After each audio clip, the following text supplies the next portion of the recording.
Hey there, history lovers. Before we dive into one of the most chilling tales from the antebellum South, make sure to hit that subscribe button, share this video with someone who loves dark historical mysteries, and drop a comment telling me where you're watching from. I love connecting with viewers from around the world. Now let's step back into the shadows of 1855 New Orleans, where something truly sinister was about to unfold. My name is Annika, and I remember the day they sold me like it was yesterday, though the memories feel like they belong to someone else entirely. The auction block in New Orleans was slick with morning dew and the sweat of fear. I stood there, 17 years old, my bare feet planted firmly on the worn wood, while white faces examined me like livestock. "Look at those eyes," whispered a woman in emerald silk, her fan fluttering nervously. Cold as winter stones. She wasn't wrong. Even then I felt nothing, no fear, no shame, no anger, just an endless void where emotions should have lived. The other slaves wept, pleaded, or trembled.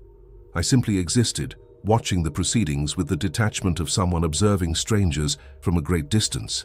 The auctioneer, a red-faced man named Beauregard, wiped sweat from his brow as he called out my attributes: strong back, good teeth, quiet disposition, raised in a Christian household, knows her letters and numbers, starting bid at $400. $400, more than most slaves commanded, but something about me had caught their attention. Perhaps it was my unusual height for a woman, or the way my dark skin seemed to absorb light rather than reflect it. Or maybe it was those eyes everyone kept mentioning, pale green, like sea glass, inherited from some forgotten ancestor whose blood ran through my veins like poison. "500!" called a voice from the crowd. I turned my head slowly, mechanically toward the sound. A French gentleman in an expensive coat stood with his hand raised.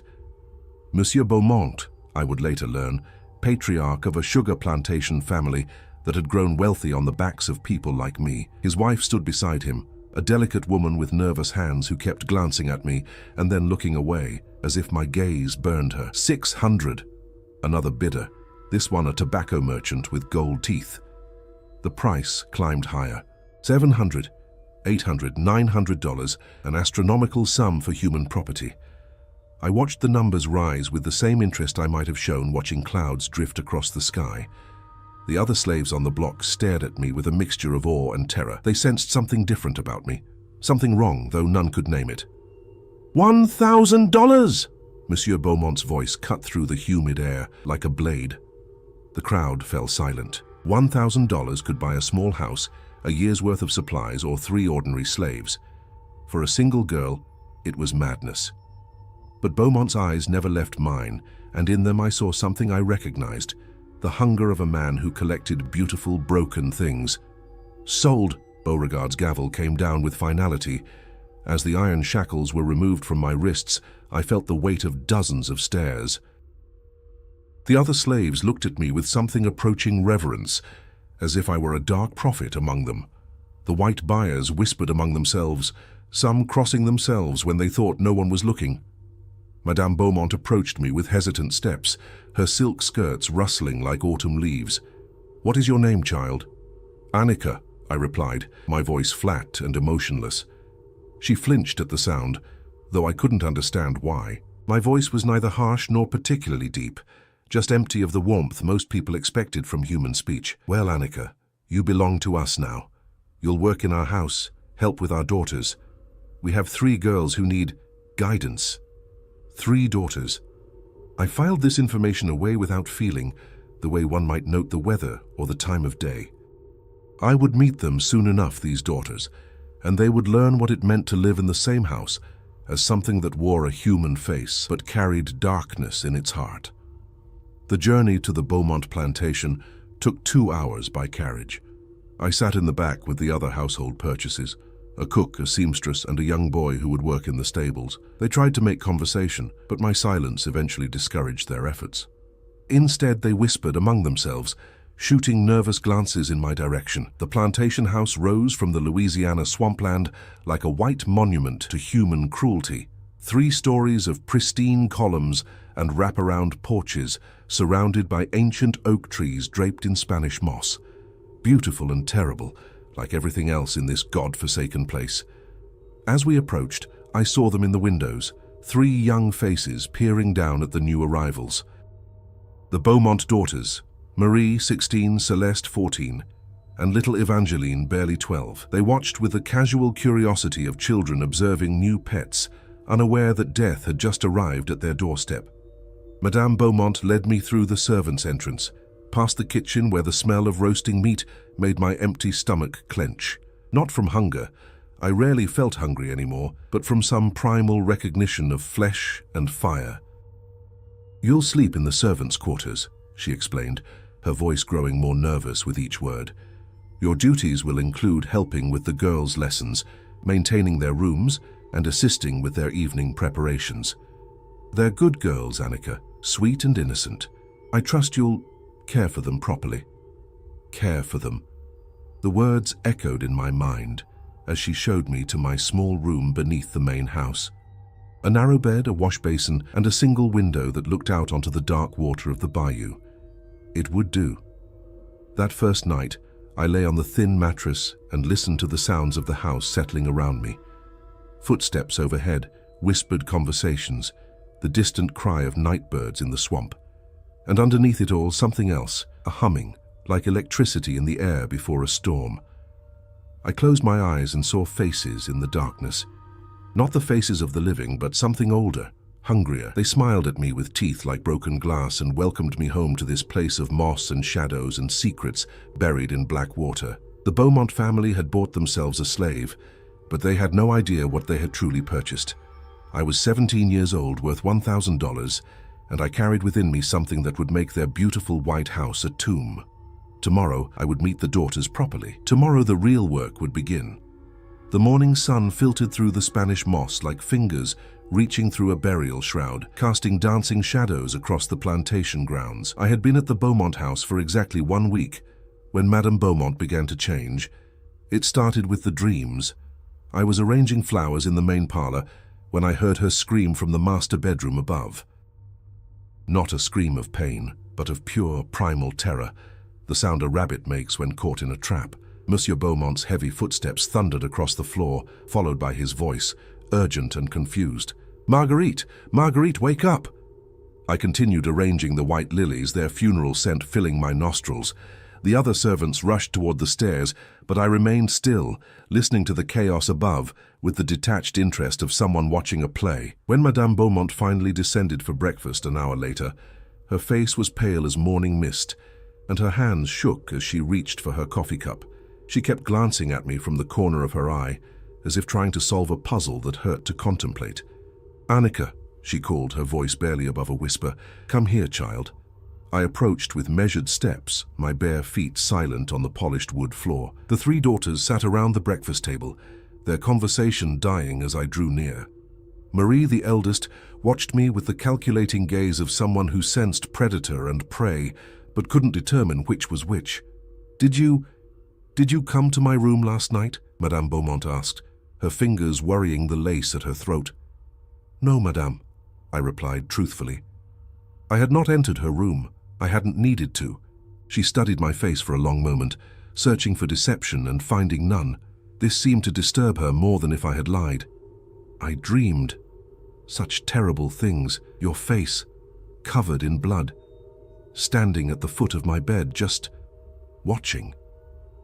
The daughters exchanged glances. Little Evangeline dropped her spoon with a clatter that echoed through the suddenly silent room. "Dreams are just dreams, madame," I said, my voice carrying no comfort, only empty truth. But we both knew better. Dreams in this house, in this place where the veil between worlds grew thin as spider silk, were rarely just dreams. Over the following days, Madame Beaumont's condition worsened. She stopped eating, claiming the food tasted of grave dirt. She refused to sleep alone, insisting that Monsieur Beaumont remain beside her through the night, but even his presence couldn't keep the dreams at bay.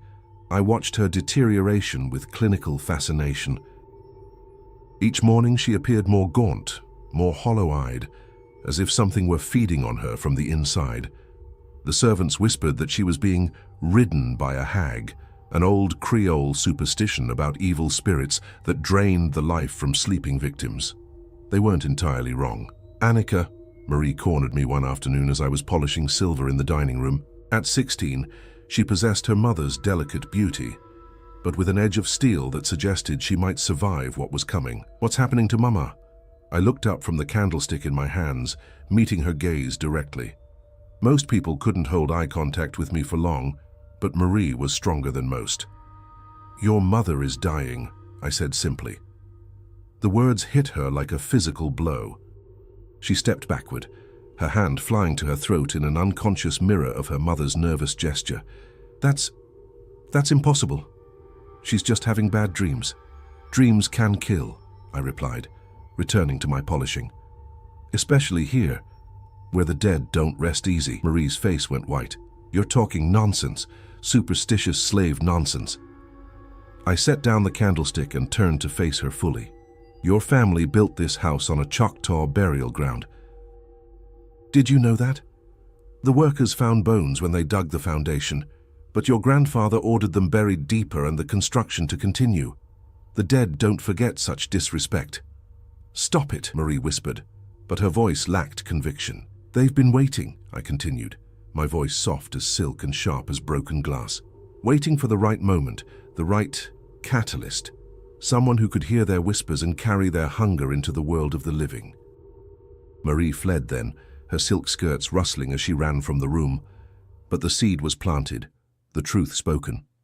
The Beaumont family had built their fortune on stolen land and stolen lives, and now the bill had come due. That night, Madame Beaumont's screams echoed through the house like the cries of the damned. I lay in my narrow bed, listening to the sounds of her terror, and felt something that might have been satisfaction if I were still capable of such emotions. By morning she was burning with fever. The doctor came, a pompous man with whiskey on his breath and blood under his fingernails from his last patient. He examined Madame Beaumont with the casual indifference of someone accustomed to the suffering of others, then pronounced her condition a mystery. "Nervous exhaustion," he declared, packing his instruments with theatrical authority, "common among ladies of delicate constitution. Bed rest, laudanum for the pain, and prayer for her immortal soul." But no amount of medicine could cure what ailed Marguerite Beaumont. The dreams had opened a door in her mind, and through that door poured all the rage and hunger of the restless dead.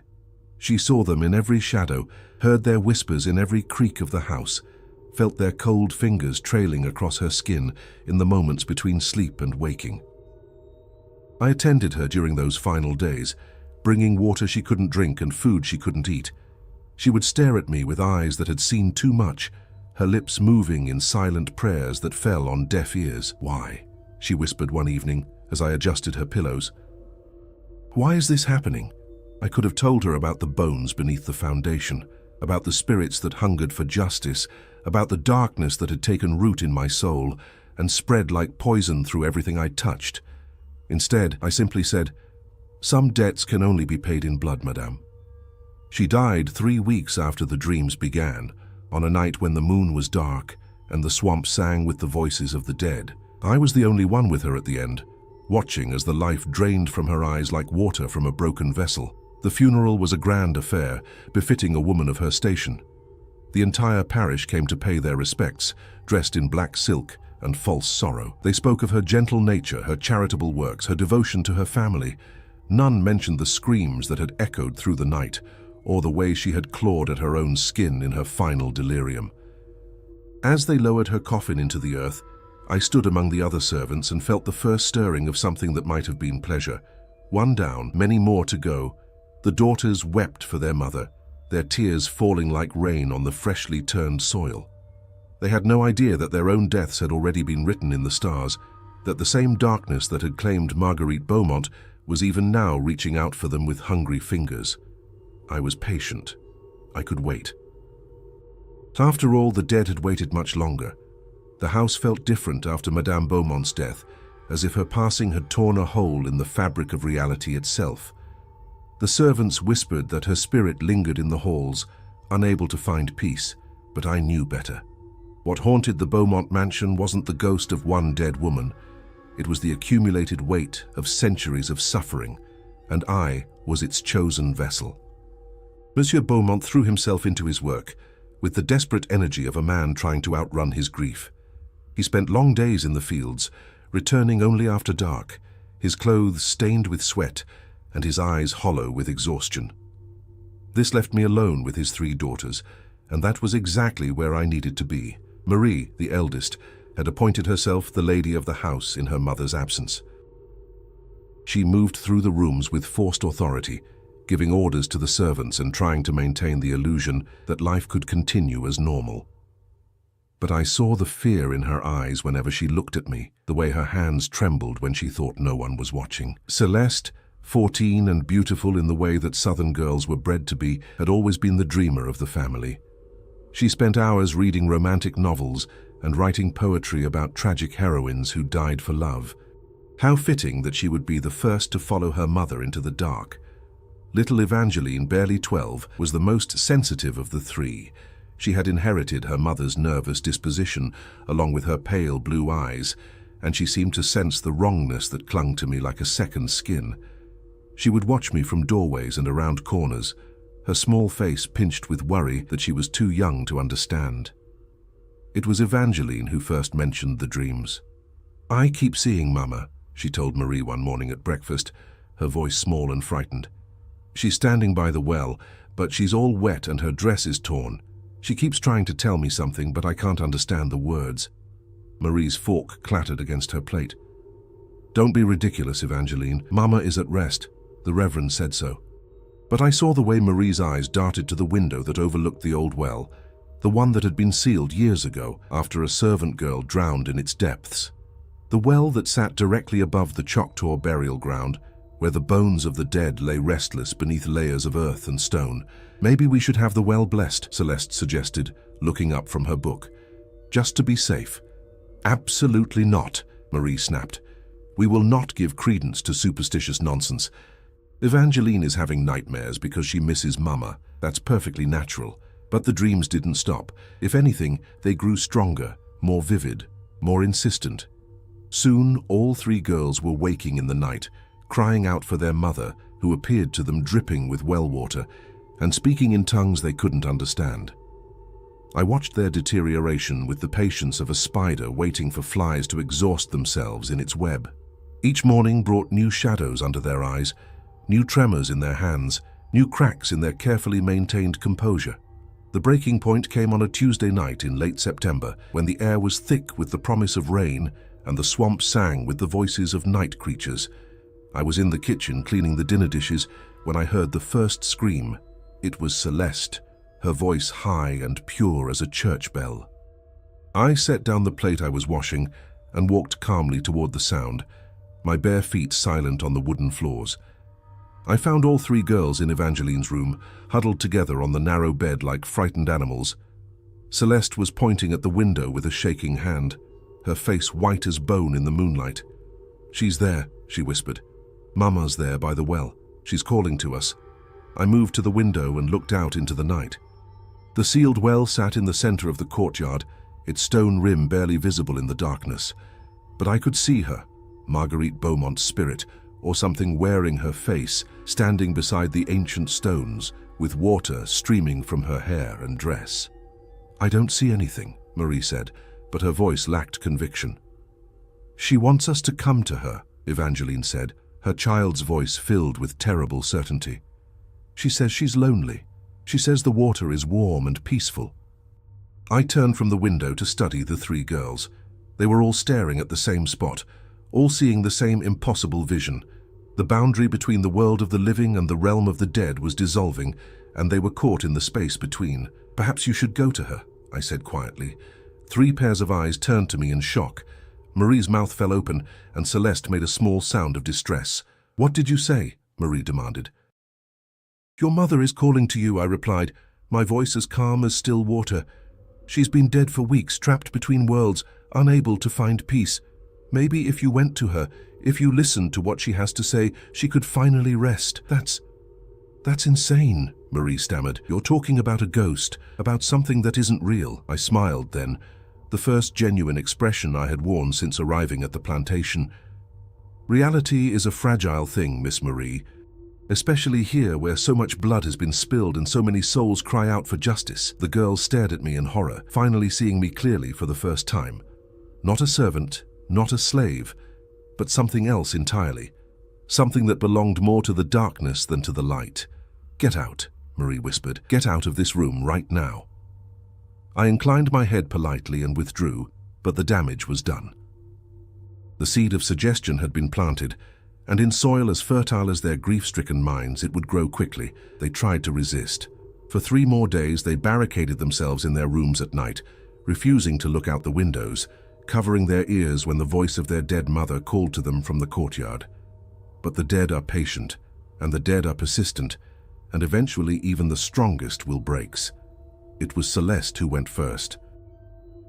I found her at dawn, floating face down in the well that had been sealed for 20 years, but was now somehow full of dark, still water. Her white nightgown billowed around her like the petals of a funeral lily, and her long brown hair spread across the surface like spilled ink. The screams of her sisters when they discovered her body echoed across the plantation like the cries of wounded birds. Monsieur Beaumont came running from the fields, his face a mask of disbelief and rage. "How?" he demanded, staring down at his daughter's corpse. "How is this possible?"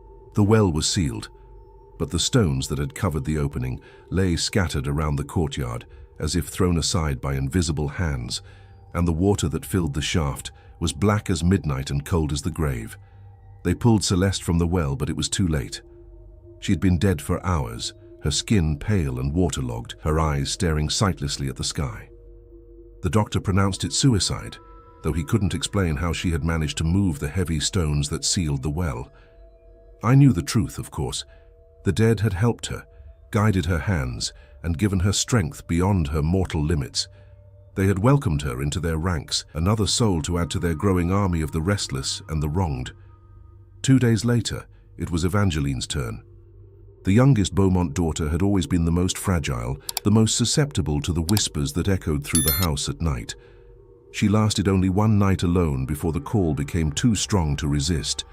I was the one who found her, floating beside her sister in the impossible water of the sealed well. Her small body looked like a broken doll, her golden hair fanned out around her head like a halo. She had gone to join her mother and sister in the dark water, drawn by promises of peace and reunion that were nothing but lies wrapped in the voices of the dead. Marie was the last, and she fought the longest. For a week after Evangeline's death, she refused to sleep, pacing the halls of the empty house like a caged animal. She had the servants board up the windows that faced the courtyard, but it didn't matter. The dead don't need windows to reach the living. When she finally succumbed, it was with a smile on her face. I watched from my window as she walked across the courtyard in her white nightgown, her movements graceful and serene. She paused at the edge of the well and looked back at the house, her eyes finding mine in the darkness.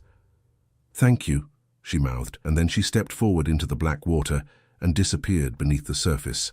3 daughters, dead in the space of 2 weeks. 3 more souls to feed the hunger that lived in the dark places of the world. Monsieur Beaumont found Marie's body the next morning and collapsed beside the well, his anguished cries echoing across the swampland like the howl of a wounded beast. The authorities came, of course. They asked questions, took statements, examined the scene with the methodical thoroughness of men who believed in logic and reason. But how do you explain the impossible?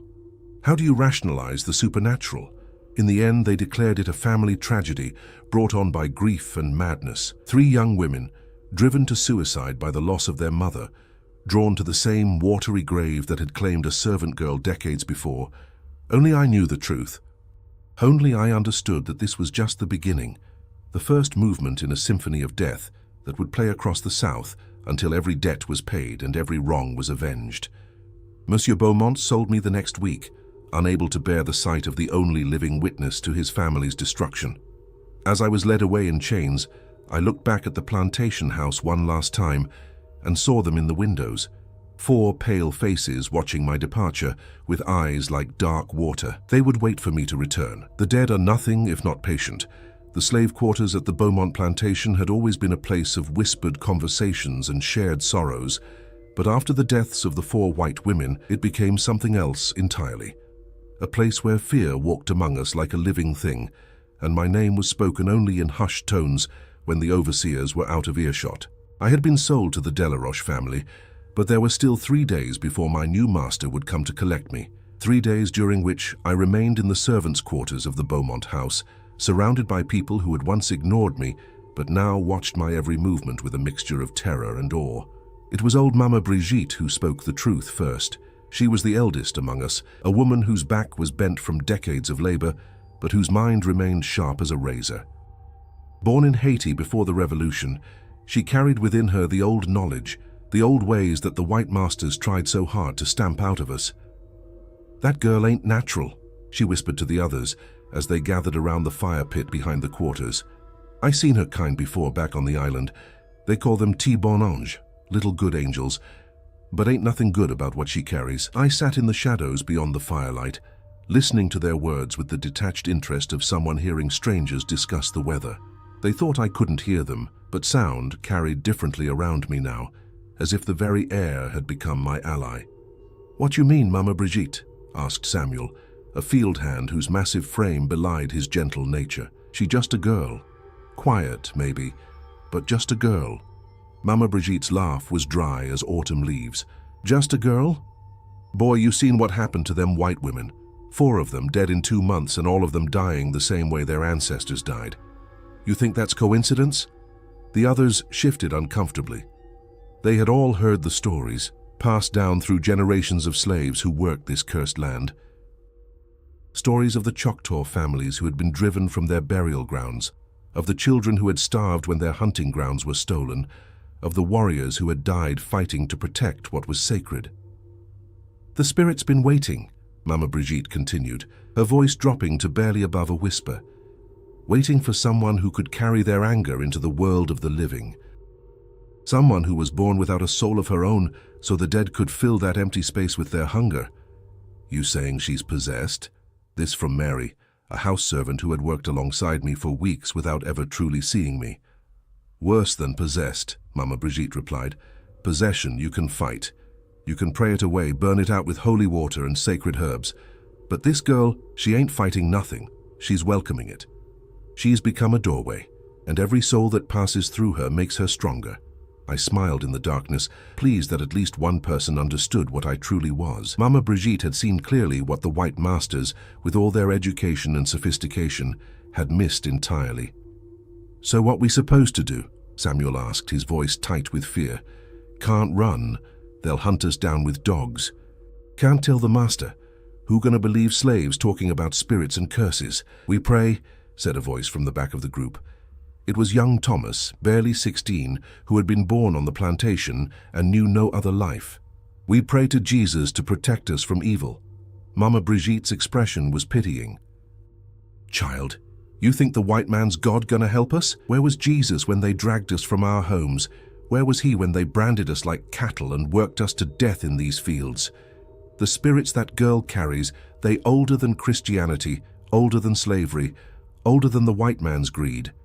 They been here since the world was young, and they gonna be here long after we all dust." The fire crackled and popped, sending sparks spiraling up into the night sky like tiny souls seeking heaven. Around the circle, faces reflected the dancing flames, each one marked by the particular weariness that came from a lifetime of bondage. "I heard tell," said Rebecca, a woman who worked in the laundry, "that she was born during an eclipse. Her mama died birthing her, and the midwife said the baby never cried. Just lay there, staring up at the sky with them pale green eyes, like she was seeing something the rest of us couldn't. Eclipse babies." Mama Brigitte nodded grimly. "They born between worlds, between light and dark. Most of them die young, can't handle the weight of what they carry. But the ones that survive," she shook her head, "they become something else entirely." "My grandmother told me about a girl like that," offered Joseph, an older man who worked in the stables. "Down in Mississippi, maybe 30 years ago. Everywhere she went, death followed. White folks started dying in ways that couldn't be explained, drowning in dry wells, burning up from the inside, walking into the swamp, and never coming back. They finally sold her to a trader heading west, but the stories say she killed him and his whole family before they got 50 miles from town." The group fell silent, each person lost in their own thoughts and fears. They were beginning to understand that I wasn't just another slave, another piece of property to be bought and sold. I was something far more dangerous, a weapon forged by centuries of injustice and tempered in the blood of the innocent. "She gonna kill us too," whispered little Annie, a girl who couldn't have been more than 14. "We ain't done nothing to her." "We ain't white," Mama Brigitte replied. "That might save us, might not." The spirits she carries, they hungry for justice, but hunger like that, sometimes it don't discriminate. Sometimes it just wants to feed. I had heard enough. Rising from my place in the shadows, I stepped into the circle of firelight.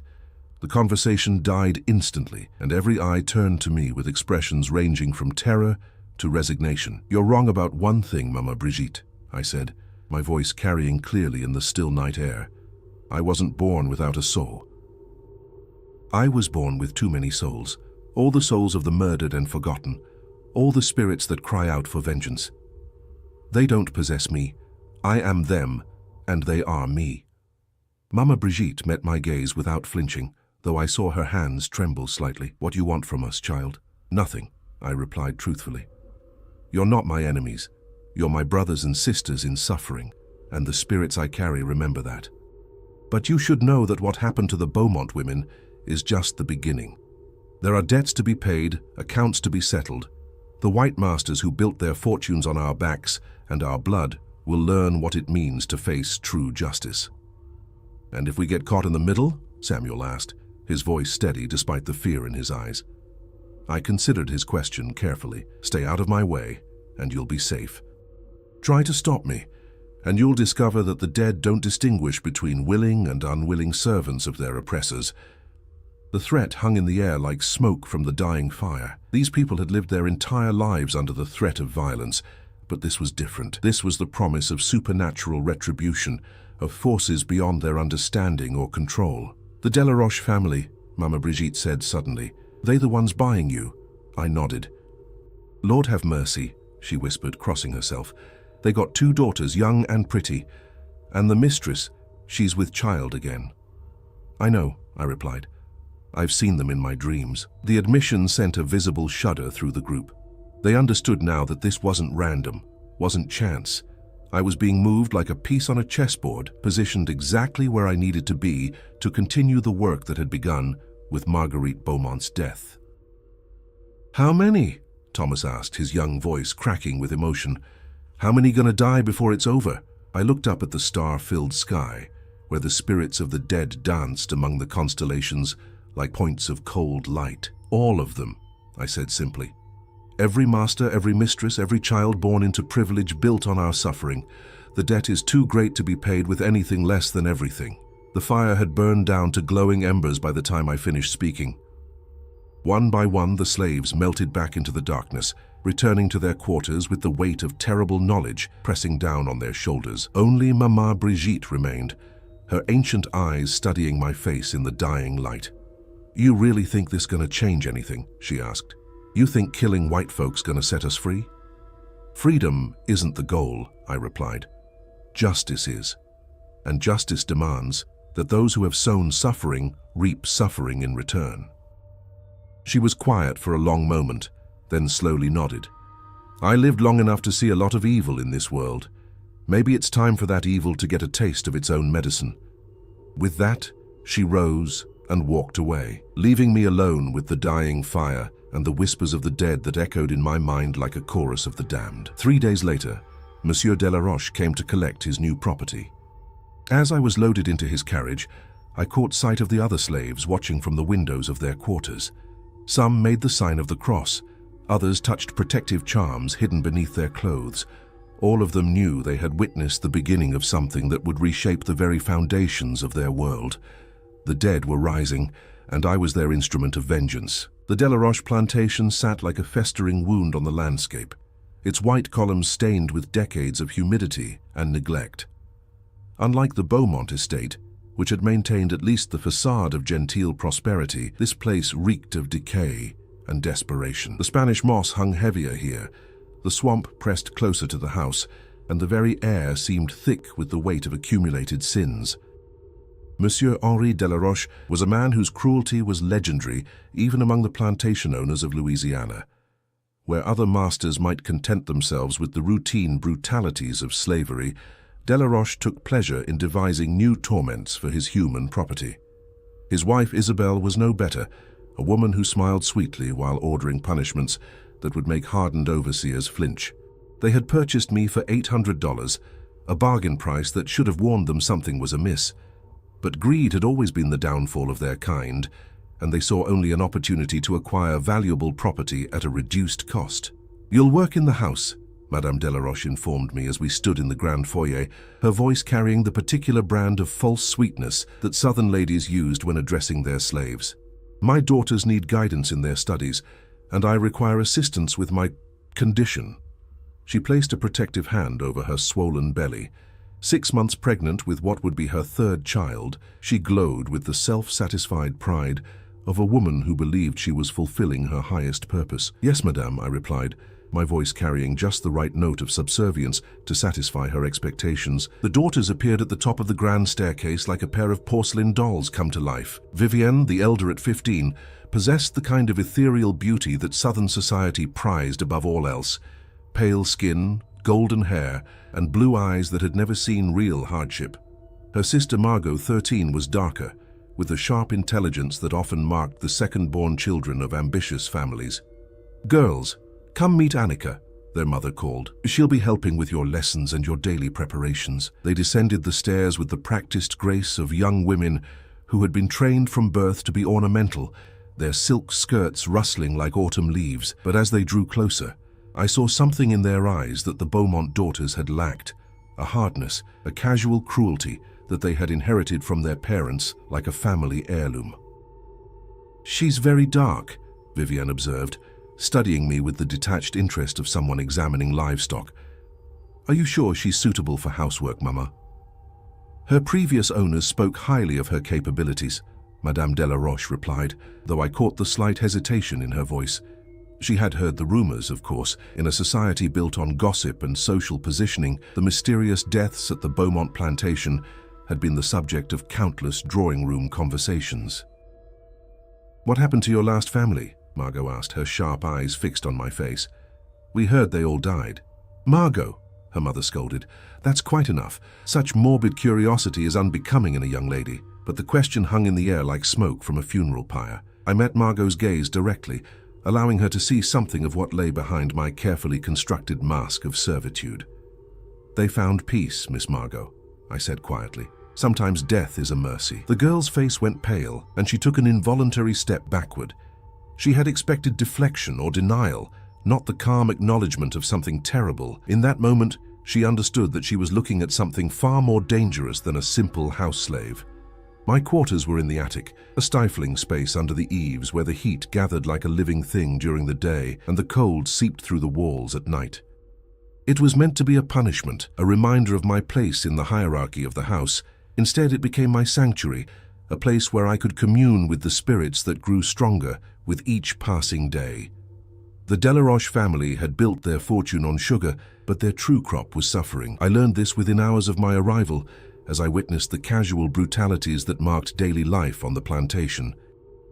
Slaves beaten for imagined infractions, children sold away from their mothers, women forced to endure the attentions of their masters, all of it conducted with the same matter-of-fact efficiency as any other business transaction. But it was the stories the other slaves told me that truly revealed the depth of the family's depravity. "You see that oak tree by the river," whispered Sarah, an older woman who worked in the kitchen. "Master Henri, he had a slave named Moses who tried to run. When they brought him back, he hung him from that tree and left the body there for 3 days as a warning. Moses had a wife, a little girl. They made them watch. And the mistress," added another voice in the darkness of the servants' quarters. "She had a girl named Lily who was learning to read, caught her with a book and had her fingers broken one by one, so she couldn't hold a pen again." The litany of horrors continued through the night. Tales of children worked to death in the fields, of women who disappeared into the swamp after refusing their master's advances, of men who were branded and mutilated for the crime of showing pride.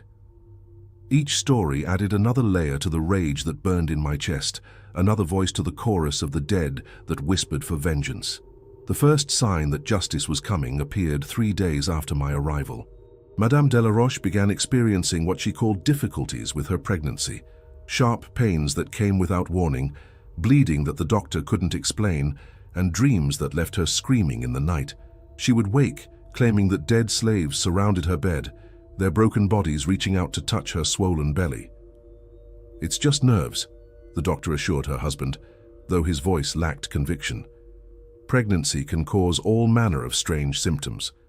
Perhaps a change of scenery would help. But there was no escaping what was coming. The spirits that had followed me from the Beaumont plantation were joined by new voices, the ghosts of every slave who had died on Delaroche land, every soul who had been broken by the family's cruelty.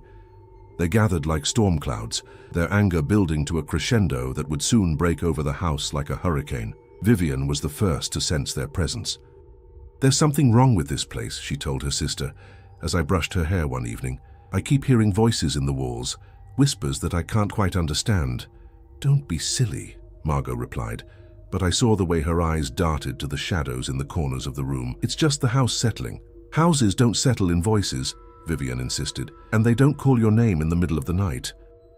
I continued brushing her golden hair, each stroke smooth and rhythmic, while the spirits gathered around us like invisible witnesses. They were growing bolder, more substantial, fed by the proximity of so much guilt and the promise of retribution to come. "Perhaps you should pray," I suggested, my voice soft and helpful. "Prayer can be very illuminating." Both girls turned to stare at me, something in my tone setting off alarm bells in their minds. But before either could respond, a scream echoed through the house, their mother's voice high and desperate and filled with agony. We found Madame Delaroche in her bedroom, doubled over in pain, blood staining her white nightgown. The doctor was summoned, but there was nothing he could do. The baby was lost, expelled from her body like something toxic that could no longer be contained. "It was a boy," the doctor told Monsieur Delaroche quietly, his face grave. "A son. I'm sorry." The master of the house stood over his wife's bed, his face a mask of rage and grief. "How?" he demanded. "She was healthy. The pregnancy was progressing normally. How does something like this just happen?" The doctor had no answers, only platitudes about the mysterious ways of providence and the fragility of life. But I knew the truth. The spirits of the murdered slaves had reached into Isabelle Delaroche's womb and claimed the life growing there, ensuring that no new generation would be born to continue the family's legacy of cruelty. It was justice, pure and simple. An eye for an eye, a child for the countless children who had been torn from their mother's arms and sold into bondage. Madame Delaroche never recovered from the loss. She took to her bed, claiming illness, but I could see the truth in her hollow eyes. She was being haunted, visited nightly by the ghosts of every slave woman who had lost a child to the family's greed. They whispered to her of their own grief, their own rage, until her mind cracked under the weight of their accumulated sorrow. The daughters tried to maintain normalcy, but the house itself seemed to be turning against them.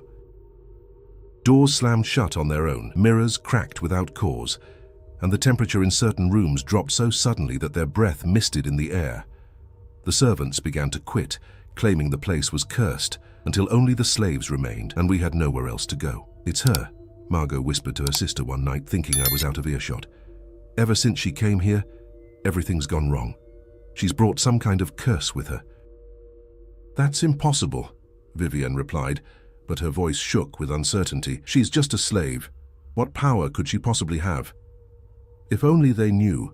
If only they understood that I was no longer just a slave, but something far more dangerous, a conduit for the rage of the oppressed, a vessel for the vengeance of the dead. The spirits that surrounded me had grown so numerous, so powerful, that reality itself was beginning to bend under their influence. The end came swiftly, as it always did. Madame Delaroche was found dead in her bed one morning, her face frozen in an expression of absolute terror. The doctor pronounced it heart failure, but the slaves whispered of something else, of how her room had been filled with the sound of crying babies in the hours before dawn, of how the walls had run red with blood that disappeared with the sunrise. Vivian followed 3 days later, drowning in her own bathtub, despite being an excellent swimmer. The water was found to be ice cold, though the fire had been burning in the room all night. Margot lasted a week longer, her sharp intelligence allowing her to recognize the pattern, even if she couldn't understand its source. She barricaded herself in her room, refusing to come out, surviving on water and scraps of food that the remaining servants left outside her door. But the dead are patient, and walls mean nothing to those who have already passed beyond the veil. They came for her in the end, as they had come for all the others, and her screams echoed through the empty house like the cries of the damned. Monsieur Delaroche found her body hanging from the chandelier in the main hall, though no one could explain how she had managed to reach it, or why there were no chairs or ladders nearby. Her face was peaceful, almost serene, as if death had come as a relief after days of unimaginable terror. The master of the house lasted only one more day. He was discovered in his study, slumped over his desk with a pistol in his hand and a hole in his head. The authorities ruled it suicide, driven by grief over the loss of his family. They never found the note he had been writing when he died, the one that spoke of voices in the walls and shadows that moved on their own, and the terrible certainty that he was being judged by forces beyond human understanding. I was the only survivor, the only witness to the complete destruction of another family that had built their fortune on the suffering of others. As the authorities led me away in chains, preparing to sell me to yet another master, I looked back at the Delaroche plantation one last time. The house stood empty now, its windows dark and lifeless, but I could see them in the shadows, the spirits of the dead, waiting patiently for the next family to claim the cursed land, the next generation of oppressors to face their judgment. The work was far from over. There were still debts to be paid, still accounts to be settled, and I was their chosen instrument, their weapon forged in the fires of injustice and tempered in the blood of the innocent. The dead would have their vengeance, one family at a time. The slave market in New Orleans had changed since my first sale. Word of the mysterious deaths that followed me had spread through the underground networks that connected plantations across the South, carried by traders, overseers, and the slaves themselves who whispered my name like a prayer or a curse, depending on the color of their skin. I stood on the auction block for the third time in 6 months, my hands bound with iron shackles that had been blessed by 3 different priests. The white buyers kept their distance, their usual predatory confidence replaced by nervous uncertainty. They had heard the stories, seen the pattern, and even their greed couldn't entirely overcome their fear. But it was the slaves who truly understood what I represented. They gathered at the edges of the crowd, their eyes fixed on me with expressions of desperate hope and terrible recognition. To them, I wasn't just another piece of property being sold. I was the answer to generations of prayers for justice, the embodiment of every whispered wish for revenge against their oppressors. The auctioneer, a different man than before, struggled to maintain his composure as he called out my attributes. Strong, healthy female, approximately 18 years of age, literate, experienced in housework, quiet disposition. His voice trailed off as he met my gaze, and I saw him swallow hard before continuing. The crowd murmured restlessly, sensing the undercurrent of fear that ran through the proceedings like an electric current. "Starting bid at $200, he called, his voice cracking slightly. The price was insultingly low, a reflection of the reputation that preceded me. No one wanted to be the next family to experience the mysterious tragedies that seemed to follow in my wake, but someone would eventually succumb to the lure of acquiring valuable property at a bargain price. It was then that I heard the voice from the crowd, not a white voice but a black one, speaking with the authority of someone who had nothing left to lose. "Don't sell her to them white folks," called out an old man whose back was bent from decades of fieldwork. "She belong with us. She our angel of justice." The crowd erupted in shocked murmurs. For a slave to speak out at an auction was unthinkable, a violation of every social convention that governed their world. But the old man's words had struck a chord, and I could see other slaves nodding in agreement, their faces filled with a mixture of hope and desperate determination. "Silence!" the auctioneer shouted, his face flushing red with anger and embarrassment. "Remove that man immediately." But before the guards could move, another voice joined the first, then another, until a chorus of slaves was chanting my name like a battle cry. "Annika! Annika! Annika!" The white buyers began to back away, their faces pale with fear. This wasn't just a disruption of commerce. It was the beginning of something far more dangerous, a crack in the foundation of the social order that kept them in power. "Enough!" The voice cut through the chaos like a whip crack. Monsieur Beauregard, the same auctioneer who had sold me the first time, pushed through the crowd with a contingent of armed guards. "This auction is suspended. Clear the square immediately." But the slaves didn't disperse. If anything, they pressed closer, their voices growing louder, more insistent. I could see the fear in the white faces around me, the sudden realization that they were outnumbered, that the careful balance of terror that kept their system functioning was beginning to crumble. "She's ours," declared a woman, whose scars told the story of countless beatings. "She's the one we've been waiting for, the one who's gonna make them pay for what they'd done to us. The guards raised their weapons, but they were hesitant to fire into a crowd that included valuable property. Each slave represented hundreds of dollars of investment, and their owners would demand compensation for any that were killed or injured. It was in that moment of hesitation that everything changed. The slaves moved as one, surging forward with the desperate courage of people who had finally found something worth dying for. They overwhelmed the guards, seized their weapons, and in the space of a few heartbeats, the entire dynamic of the situation had reversed. I felt the shackles fall from my wrists, cut away by hands that trembled with excitement and terror. Around me, the slaves were arming themselves with whatever they could find: knives from the market stalls, clubs torn from wooden crates, even stones from the street itself. "This way," shouted the old man who had first spoken out. "To the docks. We take the boats, head upriver." But I knew this wasn't the path the spirits had chosen for me. As the crowd of freed slaves began to move toward the waterfront, I felt the familiar cold touch of the dead against my skin, their whispers filling my mind with images of what was to come. "No," I said, my voice carrying clearly over the chaos. "This isn't how it ends." The crowd stopped, turning to look at me with expressions of confusion and disappointment. They had expected me to lead them to freedom, to be the Moses who would guide them out of bondage. Instead, I stood perfectly still in the center of the square, my pale green eyes reflecting the afternoon sun like chips of ice. "You don't understand," I continued, addressing not just the slaves, but the white onlookers who cowered at the edges of the square. "Freedom isn't what the dead want, justice is. And justice demands a reckoning." The temperature in the square began to drop, despite the blazing Louisiana sun. Frost formed on the windows of nearby buildings, and the breath of everyone present began to mist in the suddenly frigid air. The slaves looked around in wonder and fear, while the white spectators crossed themselves and whispered prayers that would go unanswered. "She's calling them," whispered one of the slave women, her voice filled with awe. "She's calling the spirits of all our dead." And she was right. I could feel them gathering, drawn by the violence and the promise of vengeance. Hundreds of souls, thousands, all the slaves who had died in chains, all the children who had been worked to death in the fields, all the women who had been broken by their master's cruelty. They came like a tide of darkness, invisible to most, but as real as the ground beneath our feet. The white men in the crowd began to scream. They couldn't see the spirits, but they could feel them. Cold hands grasping at their throats, whispered accusations in their ears, the weight of accumulated guilt pressing down on their souls like stones. One by one, they began to collapse, clutching their chests, their faces turning blue as if they were drowning in air. "Stop this!" Beauregard gasped, falling to his knees as invisible fingers tightened around his windpipe. "Please, I'll free them all. I'll burn the auction house down. Just make it stop." But it was too late for bargains, too late for mercy.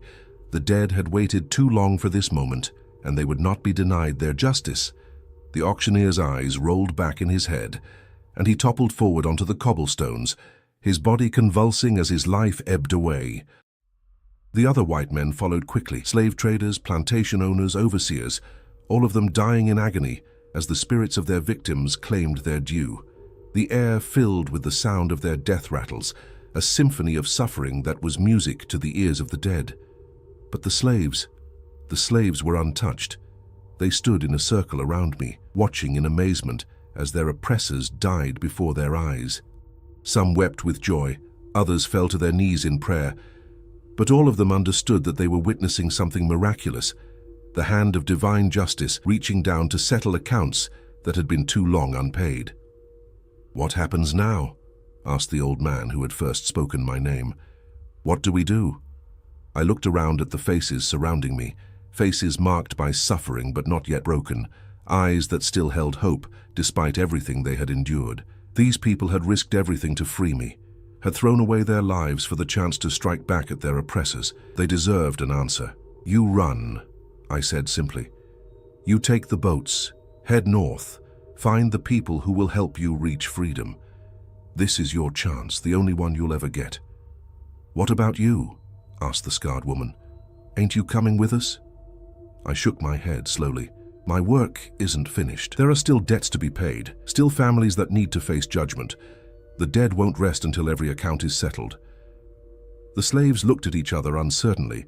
They had hoped I would lead them to the promised land, but instead I was choosing to remain in hell. It was a decision they couldn't understand, but they could respect it. "Then we'll remember you," the old man said, his voice thick with emotion. "We'll tell our children and our children's children about the day the spirits came to New Orleans and justice walked among us." They began to disperse then, moving quickly toward the docks before the authorities could organize a response. Some paused to look back at me one last time, their faces filled with gratitude and something approaching worship. Within an hour, the square was empty, except for the bodies of the dead white men and me. I stood among the corpses like a dark angel surveying a battlefield, feeling the satisfaction of the spirits that surrounded me like a warm embrace. But the satisfaction was short-lived. Even as I savored this moment of triumph, I could feel new whispers in my mind, new voices calling for vengeance. The work was far from over. There were still plantations to visit, still families to destroy, still debts to collect. The authorities would come soon, drawn by reports of the massacre. They would find the bodies, investigate the scene, and eventually conclude that it had been some kind of slave uprising that had gotten out of hand. They would never suspect the truth, that the dead themselves had risen to claim their due, and I would be sold again, passed from one family to another like a plague in human form, carrying death and destruction wherever I went. The cycle would continue until every last debt was paid, until the scales of justice were finally balanced. As the sun began to set over New Orleans, painting the sky the color of blood, I heard the sound of approaching horses. The authorities were coming, just as I had known they would. Soon, I would be in chains again, on my way to another plantation, another family that had built their fortune on the suffering of others. But this time would be different. This time the slaves knew who I was, what I represented. Word would spread through the underground networks, carried by the freed slaves who had witnessed the miracle in the square. They would whisper my name in the quarters, tell stories of the day justice came to New Orleans, and prepare for the reckoning that was coming. The dead were rising, and I was their herald. The age of reckoning had begun, and it would not end until every last oppressor had paid the price for their crimes. As the soldiers surrounded me, their faces grim with determination and fear, I smiled for the second time since arriving in Louisiana. They thought they were capturing a runaway slave, but they had no idea what they were really dealing with. They were about to find out. The Trem plantation sat on the outskirts of New Orleans like a monument to human cruelty, its imposing facade hiding secrets that would have made even the devil himself recoil in horror. I had been sold here for $50, a price so low it should have warned Monsieur Philippe Trem that he was purchasing something far more dangerous than a simple house slave. But greed had always been the downfall of his kind. The Treme family had built their fortune on more than just sugar and cotton. They were slave breeders, treating human beings like livestock, forcing the strongest men to mate with the most fertile women to produce children who would be sold before they could walk. The screams that echoed from the breeding quarters at night were a symphony of suffering that had been playing for 3 generations. Philippe Trem was a man whose appetites knew no bounds. His wife, Claudette, was a woman who smiled sweetly while ordering punishments that would make hardened criminals weep. Their twin daughters, Celeste and Camille, had been raised to see slaves as nothing more than talking animals, and they delighted in devising new torments for their human property. I had been in their house for exactly 1 month when the final reckoning began. It started with the children. The Treme plantation was home to dozens of slave children, some as young as 3 or 4, all of them destined for the auction block when they reached a suitable age. They lived in conditions that would have been considered inhumane for animals, packed into cramped quarters with barely enough food to keep them alive. But on the night of October 31st, 1855, All Hallows' Eve, when the veil between worlds grows thin, something changed. I was in the main house, polishing silver in the dining room, when I heard the first scream, not the usual cry of pain that marked daily life on the plantation, but something else entirely, a sound of pure primal terror that seemed to come from the very depths of hell itself. Monsieur Trem came running from his study, his face flushed with wine and confusion. What in God's name was that? Before anyone could answer, another scream echoed through the night, then another, until the air was filled with the sound of children crying out in fear and agony. But these weren't the voices of the slave children. These were the screams of the dead, the spirits of all the children who had died on Trem land over the decades, finally given voice by the power that flowed through me like poison in my veins. "The quarters," Madame Trem whispered, her face pale as moonlight. "Something's happening in the slave quarters." They rushed outside, followed by the twin daughters and a handful of overseers, their torches casting dancing shadows across the plantation grounds. What they found in the children's quarters defied all rational explanation. The slave children were gone. Not escaped, not hidden, but simply gone. Their beds were empty, their few possessions scattered across the floor, but there was no sign of where they had disappeared to. The doors were still locked from the outside, the windows too small for even a child to crawl through, yet somehow dozens of young slaves had vanished without a trace. "How is this possible?" Philippe demanded, his voice cracking with rage and fear. "Children don't just disappear," but I knew where they had gone. The spirits of the dead children had come for their living brothers and sisters, had taken them away to a place where no master could ever hurt them again. It was an act of mercy, disguised as a mystery, salvation wrapped in the appearance of tragedy.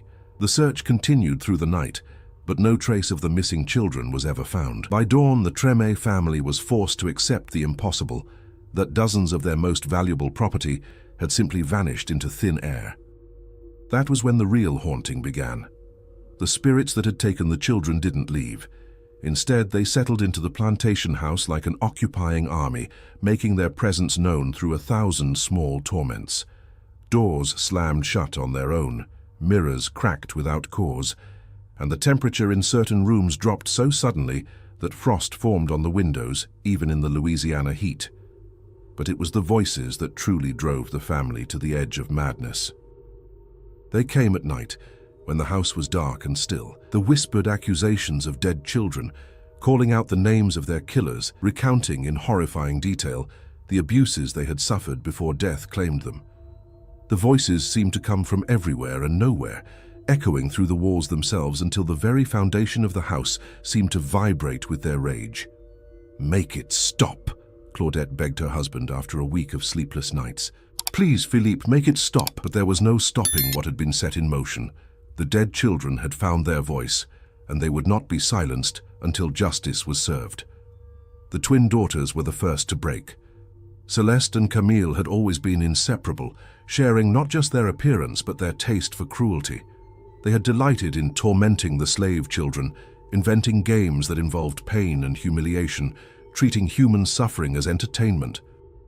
Now the tables had turned. The dead children came for them in their dreams, surrounding their beds with pale, accusing faces, reaching out with small hands that left frost burns on their skin.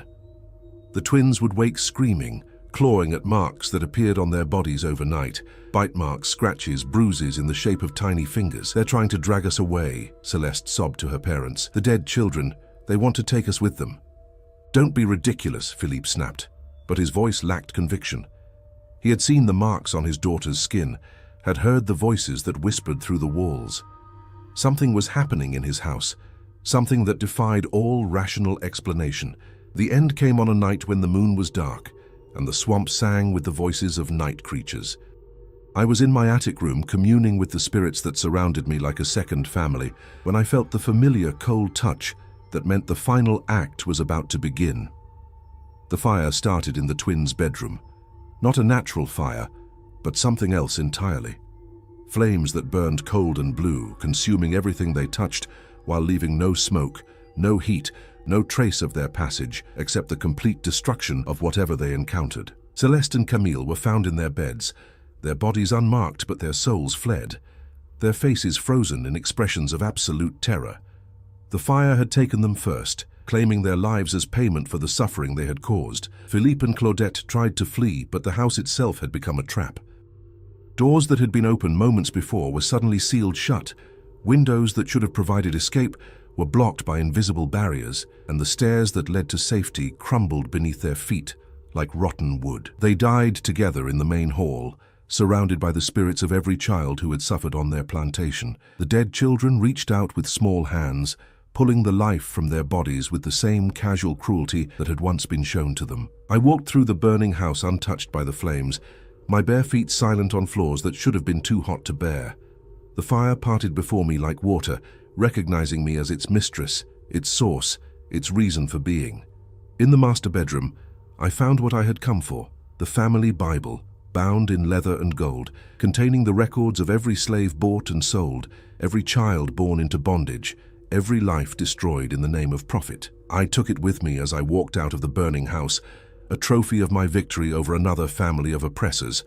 The plantation burned through the night, the flames visible for miles across the Louisiana countryside.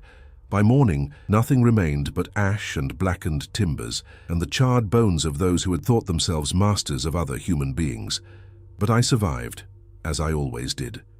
The authorities found me walking naked down the main road that led to New Orleans, the family Bible clutched in my hands like a sacred text. My dark skin was unmarked by fire or smoke, my pale green eyes reflecting the morning sun like chips of ice. They wrapped me in a blanket and took me back to the city, where I would be sold once again to another family that thought they could own what could not be owned, control what could not be controlled. But word of the Trem plantation fire spread quickly through the slave networks, carried by whispered voices that spoke of miracles and justice, and the girl who walked with the dead. They called me by many names: the angel of vengeance, the spirit walker, the one who settles accounts. I preferred my given name, Annika. As the carriage carried me back to New Orleans, I looked out at the Louisiana landscape and saw them everywhere, the spirits of the dead, walking among the living, waiting for their moment of justice. They followed me like a vast, invisible army, growing stronger with each family I destroyed, each debt I collected. The work was far from over. There were still plantations to visit, still masters to face, still accounts to settle. The dead were patient, but they were also hungry, and their appetite for justice would not be satisfied until every last oppressor had paid the price for their crimes. I was their instrument, their weapon, their chosen vessel. And I would continue the work until the scales were balanced, until the debt was paid in full, until the very foundations of this corrupt system crumbled into dust. The age of reckoning had begun, and it would not end until justice was served. As we approached the city, I could see the smoke still rising from the ruins of the Tremor plantation, a black column against the blue sky that served as a warning to all who would build their fortunes on the suffering of others. The dead were rising, and I was their herald. The revolution had begun. In the years that followed, stories of Annika spread throughout the South like wildfire. Some called her a demon, others an angel of justice. Plantation families began to fear the arrival of any new slave, wondering if death itself might be walking through their doors. The system of slavery, built on fear and violence, found itself facing something it had never encountered before: supernatural retribution for centuries of cruelty. History would record the events of 1855 as a series of tragic accidents and unexplained deaths. But the slaves knew better. They whispered her name in the quarters, told stories of the girl who walked with the dead, and waited for the day when justice would finally come for all. Some say she's still out there, walking the roads of the South, carrying the voices of the dead and settling accounts that have been too long unpaid. Others claim she was just a legend, a story told to give hope to the hopeless and fear to the fearful. But on dark nights, when the wind carries the scent of smoke and the sound of children's laughter, those who know the old stories cross themselves and whisper a prayer for the souls of the innocent. And somewhere in the darkness, pale green eyes watch and wait, as patient as death itself.